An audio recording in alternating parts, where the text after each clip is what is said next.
there, friends. Welcome to another episode of Coker Culture. I'm Zach, and why don't you join me for a day out at the movies? It is an overcast, dreary Saturday afternoon, and I am here at my local AMC in Hiram by myself to see a movie that I've been anxiously awaiting. I'm here to see Until Dawn. This movie means a lot to me because this video game means a lot to me. This video game is the reason I got into YouTube. Weird, right? During the pandemic, I ran out of stuff to watch. I didn't watch YouTube at all. But just because out of sheer boredom, I guess, I hopped on YouTube, and the first channel I watched on a regular basis was Up, Up, Down, Down. And it just so happened that Up, Up, Down, Down was doing a playthrough of Until Dawn, and I fell in love with it. Brought my gaming back, or my love for gaming back. It brought my love for horror back, and specifically horror gaming, and the rest is history. Now, I've seen the trailer, so I know this isn't really like the game too much, but I'm still excited because it's been a long time since I've seen a horror movie in the theaters. All right, got my drink, got my popcorn. Not even that hungry, but I know the boys will want fresh popcorn, so I'll bring it home to them. And they literally have me all the way in the back, in the very last theater. So I highly doubt it's gonna be too crowded. Alrighty, your boy is ready to go. I am seated, I'm excited. We'll see how many folks show up. Very, very small theater. Movie theater's crowded. So a lot of folks here, probably for Sinners, probably for Minecraft, maybe some to see the Revenge of the Sith re-release this weekend. But when I bought my tickets for this showing, there were only a couple seats sold. So we'll see how crowded this one ends up getting. Okay, no lie. They're about to start the previews right now. I'm the only one in here. Might be getting a private screening. That'd be pretty all right. I'll see you guys on the other side.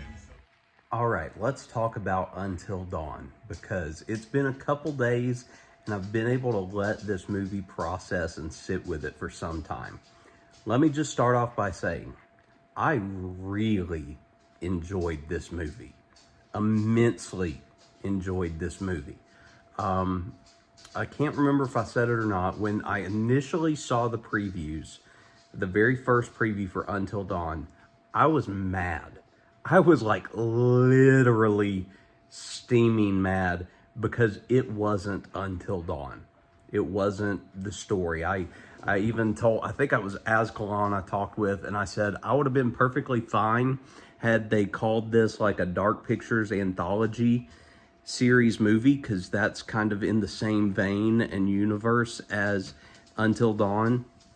But the fact that it wasn't a remake of the game made me very upset. And so I decided I'm still going to see this movie because I told you guys the importance of Until Dawn to me. And I was just going to take it at the value of its horror movie. And so I'm going to judge it based solely on its own merit as a horror movie. And it was very, very good. To me, the best way that I can describe this was a mix of Happy Death Day meets Cabin in the Woods. That was kind of the impression that I got of it. And both of those movies I really enjoyed. Happy Death Day being a Blumhouse picture, and Cabin in the Woods, you know, being a very meta take on horror movies, and, you know, playing it up and really being a horror comedy.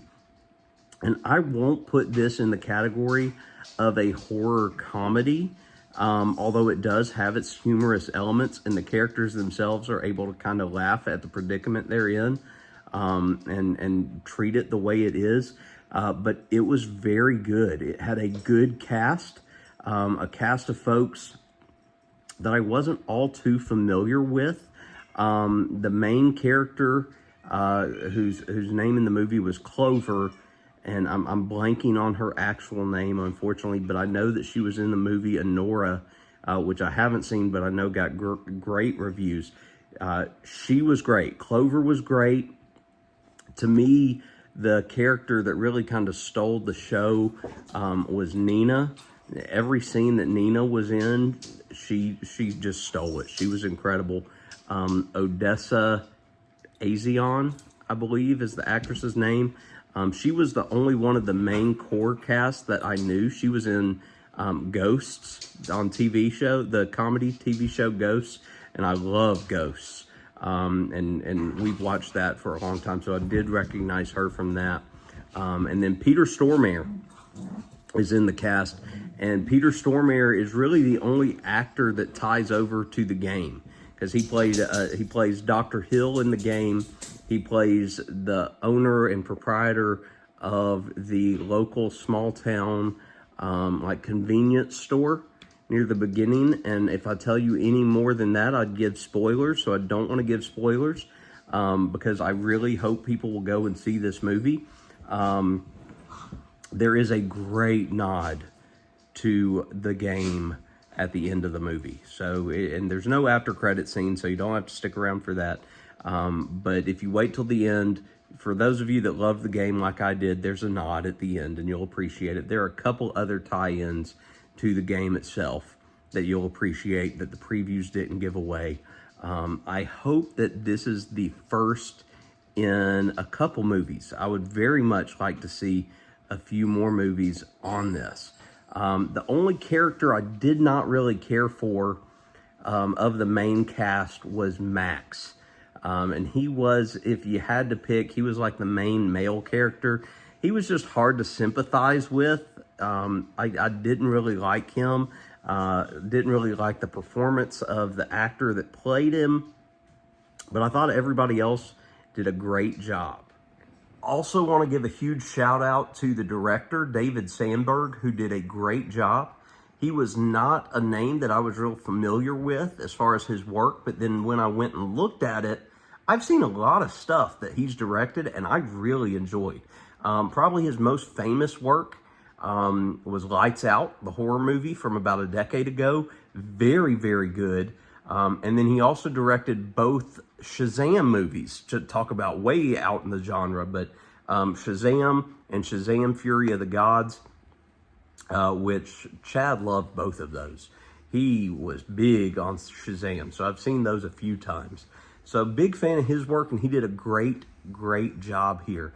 Now, for those of you that have been with the channel for a long time, you know we don't do too many movie reviews, but since I had the opportunity to go see this by myself and really enjoy it without getting 1,000,001 questions from the boys or Jess, I was able to thoroughly enjoy this and wanted to give you my review. So this is very much a Crazy Joe movie review style here. So Joe, I hope I did you proud, because I know that this is kind of your foray in what you do. And so with that, I hope you enjoyed coming along with me. I enjoyed filming this and giving you this review. If you're a horror movie fan, I highly suggest you go check out Until Dawn. I'd appreciate it if you'd give this video a like. If you have any questions or comments, as always, hit me up below, because I love interacting with you guys in this community. And if you're not subscribed, hit that subscribe button and join it. The community just keeps growing. We're getting closer and closer to 1,000 subscribers. I can't believe it. Who knows, maybe before summer starts or school gets out, we can hit 1,000. That would be huge. Hey, for my 40th birthday, which is a month away, maybe we'll hit 1,000 by then. That would be so, so cool. I do have a community closing for you today. Since I basically filmed a Crazy Joe style video, who better than Crazy Joe himself to close out our video today? So without further ado, here's Crazy Joe. Good morning, I'm Crazy Joe. I have 2 channels here on YouTube, and my friends over at Coker Culture were kind enough to ask me to do a tag. I hung out with them at Dragon Con. Just met them this year at Dragon Con. Great people, great family, and I've been enjoying their content. That was the first I was made aware of them and the first I met them, and since then I'm a fan of their content, and great people. Zach and I text back and forth often. I think the world of him. Great guy. But I was asked to do a little tag, And let's try to keep this short. I'm probably already too late. I'm already 30 seconds in, man. This is already taking too long. I'm sorry. I'm wasting your time. Let me get to it. You want to hear what I have to say. They like to say over at Coker Culture, what's your why? Let me tell you my why. I have two channels. The first channel, Crazy Joe Adventures, it's kind of getting out, going around, doing stuff sort of like you see on the Coker Culture channel. It's, I was very influenced by Adam the Woo, who's a friend of mine, and he was my inspiration for wanting to get into YouTube. I don't do much on that channel anymore, and I don't know that I'm going to do much on that channel. If inspiration strikes, sure, but I don't get out much. So it's hard to get out and shoot those kind of videos. I don't get out much. So I've really been concentrating on my Crazy Joe's Concession Stand channel. Crazy Joe's Concession Stand is a place where we talk movies. I love movies, and we try to keep it positive. I mean, sometimes I'm going to give a movie a negative review if I don't like it, but generally I don't like to harp on the things I don't like. I like to share the love of the things I do like. I think a lot of toxic fandom has unfortunately reared its ugly head into movie talk, with people just wanting to trash things like Star Wars and Marvel and talk about how they're quote-unquote woke. And I don't stand for that garbage. I'm here to be positive about the things we love, and if I see something I don't love, I'll tell you I don't love it, but then I won't harp on it. I'll just move on and concentrate on talking about the things I do love, because I like to spread positivity. And the what's your why? Why do I do that? Because I love movies. Because I love movies, and I want to share that love of movies. That's why I do it. So thank you to Coker Culture for asking me to be here. And as I like to say on my channel, keep wearing your pajamas.